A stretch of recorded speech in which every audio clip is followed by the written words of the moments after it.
Every now and again in our email, we will ask people if they've got a problem border. And this is exactly what Mariann did. She sent us an email saying that she had got a problem border, a very narrow strip, and her garden is in Hungary. Hello, I'm Rosy Hardy. This is Rosy Hardy Gardening. If you enjoy our videos, please do subscribe to the channel. She has got a very small border which is next to a terrace, and that terrace runs along the side of the house, and then there is a driveway, and at the side of it is this very narrow strip where she has planted a lot of clematis.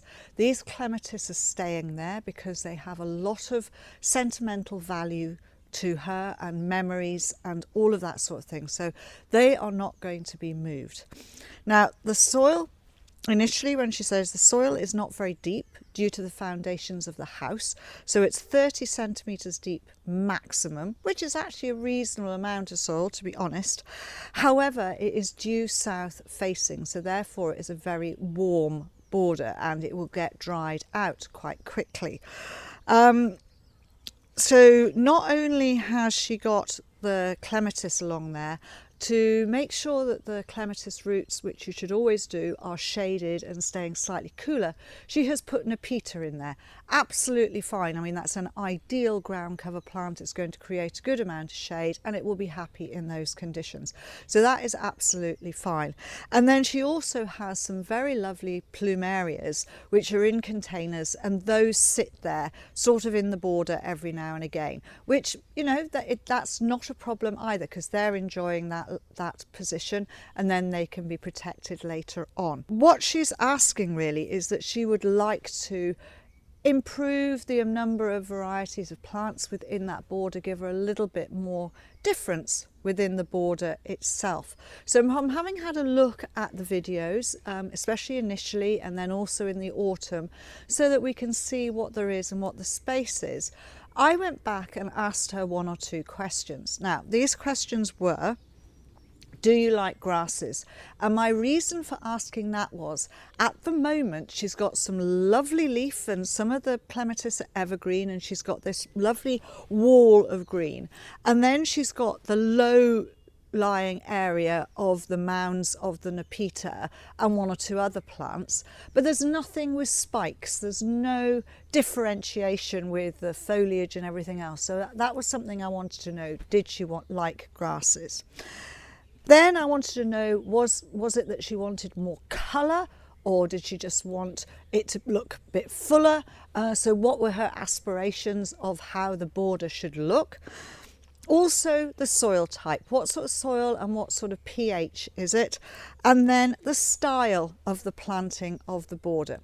Now Mariann came back to me and she said yes, she does like grasses, but she has another border which is on the opposite side, and that is already full of grasses such as miscanthus and calamagrostis and pennisetums. So a good range in there and a good range of colour of other herbaceous perennials, etc. So she didn't want to duplicate too much this field that she's got there. Yes, she wants more colour in there, and the style is very much a cottage style, so cottage garden planting, nice and bit and frothy and full, so which is an easy thing to do. And then yes, she's got a meadow trizoem type soil, so that is quite a stony soil. It's quite rich, but it's also a pH of 7, so it's neutral, so that makes life quite easy. So having got all of those sort of things, she's also sent me some later pictures. So I saw it sort of summer and autumn, but then in the spring she's got bulbs coming up in there, which is brilliant. So she's got lots and lots of colour. It's when the bulbs finish that she then has the problem that there isn't a lot in there other than her Nepetas, a little bit of Iberis sempervivans I noticed in there as well. So my thinking on this is that it's quite a narrow, it's what is known as the hell strip, or that coffin, it's not quite a coffin border, but it isn't an easy situation because it is quite narrow. She might be able to widen it slightly, that's for her to decide upon. But there's definitely room to add in other plants, because although the Nepetas spread out and they flower really well, they only are taking up a certain amount of space within the border itself. So once the bulbs have died down, she needs some other foliage in there, and I think she needs some contrast foliage in there. So for instance, something like Libertia chiloense, which has got beautiful green strap-like foliage and then has beautiful white flowers, and it is a mid-height plant, that would be perfectly happy in there, and she could repeat it.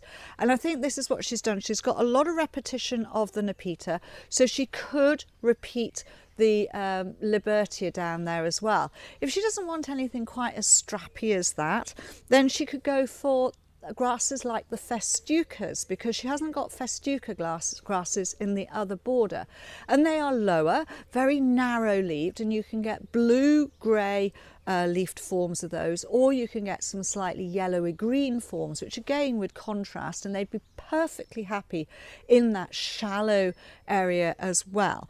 And one other thing that would have your strap-like leaf was Iris sibirica. Now, Iris sibirica are great because they come up just sort of after your bulbs. They'll be coming up. You've got this lovely blue at a really good medium height, so they'd show up off the foliage of the clematis. They don't take up too much room. Again, they don't have to have a deep root run, and it's easy to lift and divide them if they get a bit bigger, but you get that lovely green strappy leaf. So those are my ideas for that. Then there are some very, very good alpine to rockery type hardy geraniums, which would give her a different colour. It would give her a different flower shape, because at the moment with the Nepeta it's all one sort of flame, you know, lamium type flower structure. So she needs something else in the way of flower structure in there. So the geraniums would be great. One that springs to mind, which is a really good long flowering one, loves those dry conditions, would be Geranium Mavis Simpson, and that I think would look superb in those areas. Now that gives you pink, I've given a bit of white, given a bit of blue. Low growing, other things that are low growing, so you're talking about some of the sort of semi-alpine things. So I've put down here Saxifraga Southside seedling. That would be very happy, and then you'd get an evergreen mound through the winter, so you're going to have different types of foliage there through the winter as well, so that is quite good. Centuria bella, which is one of these clump forming centurias, which makes a lovely mound and then has soft pink cornflower like flowers on narrow stems, so that would look good there as well. Let me just tick off these things that I've mentioned, otherwise I'm going to repeat myself. And then the other thing which is quite low growing and really give you good contrast and love that sort of area would be Euphorbia segueriana. That would give you a little bit of sort of emerald and yellowy type, and it would flower a little bit later, so that I think would be fantastic. Now there isn't enough room for all of these plant types, but there's enough room to put the odd one or two, and you'd be able to get double stacking of these within the area as well. A very early flowering thing which would do well, which would follow on from maybe some of the bulbs, would be Iphians. So Iphian uniflorum would look quite good in there. They'd be up, give you lots of flower, especially Alberto Costello, so that would look fantastic. Then you can get some sub-shrubby things which will give you flower right the way through the summer. Teucrium lucidris, for instance, which is evergreen and has a pink flower on it, that would work really well in that situation. Or some of the woody salvias I think would look really fantastic in there. The microphylla and gregii types would thrive in that situation. That could give you some beautiful pinks and soft yellows and coral colours, just to give you a pop of colour coming through. So those would work quite nicely as well.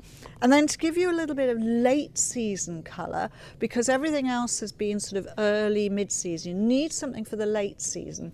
How about an Aster amelis? And those come in all sorts of different colours, and again they don't have to have a deep rooting. They'll love the hot sun, so they will be fantastic. So an Aster amelis I think would be really good. And Also Verbena Bampton, because that would give you purple foliage and then these lovely top knots of flower also. So that would give you contrast foliage against these other things. Now all of this gives you that lovely effect. You've got some lovely grassy like foliage which is going to flower. You've got different flower shapes, you've got different heights, you've got things which are quite small but their foliage stays evergreen through the winter, so that is always a good thing to look out for. So I would say those are a good combination of things to go through. The only thing I haven't mentioned is a bit of yellow, and I think from the look of your other border that you have on the opposite side, you like a bit of yellow, and I think you need to tie in from that border to the other border. We've used a little bit, say you use a little bit of the euphorbia, you'll get a little bit of that yellow feel, but there are some very lovely coreopsis that don't get too big. So the verticillata types, which have got the very fine foliage, quite upright in their habit and don't get too big, so again would fit in there quite well. There's one called Zagreb, which is slightly shorter, and there's one called Grandiflora, which is a little bit taller. Both of those would work, and you could have those in there as well, just one or two. I mean, you don't tell me how long this border is, so I can't give you any ideas, but you could put one of maybe, you know, I've given you 14 varieties of plant material there, and if you've already got your Nepetas in and maybe you just took 7 of those and put them in, it would be completely change what you've got and what it looks like, and you would tie in a little bit of what you've got on one side to the other side, so you still get that cottage garden feel. You don't have a mass of grasses, but you have that lovely grass-like effect in the border. You've got some flat round flowers as well as your Nepetas. You've got some mid-height, higher height, you've got some brighter colours, and you've got length of season in there as well, and I think those are all things which are really important to you.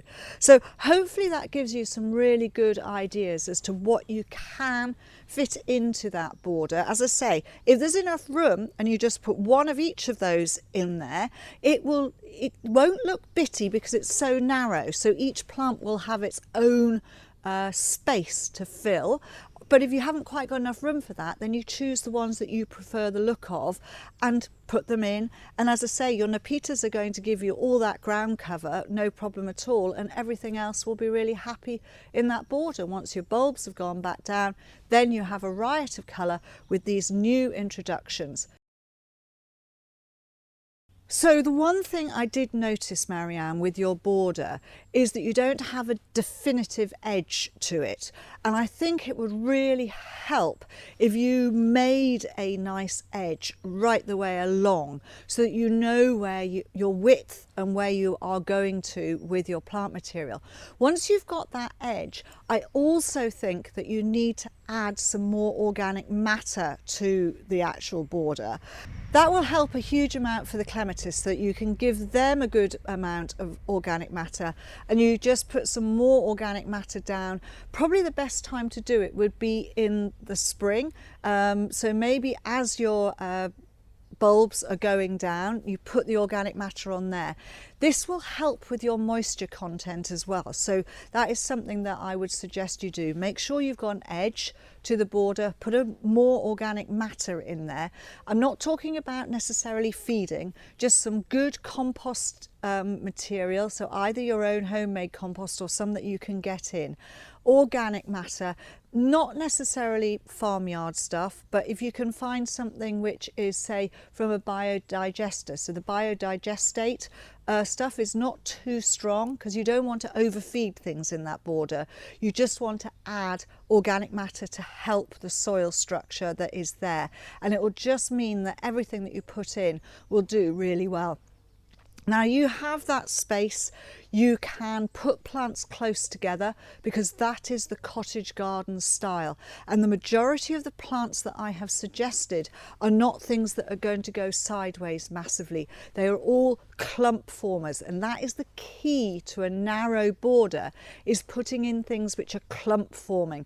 That means they'll stay in a tidy clump. Some of them are more upright, some of them are more prostrate, but where they land, they don't root. So this is key to keeping the border manageable and able to keep going. So hopefully that will help you, and you will get a great result with what you go on forward with planting. Thank you very much for your kind comments regarding the channel and about the propagation course and the border course, and hopefully helping you with your suggestions for your planting really does assist you in your garden, because you obviously enjoy your garden immensely. So have fun with your border, enjoy it, and please let us know how you get on.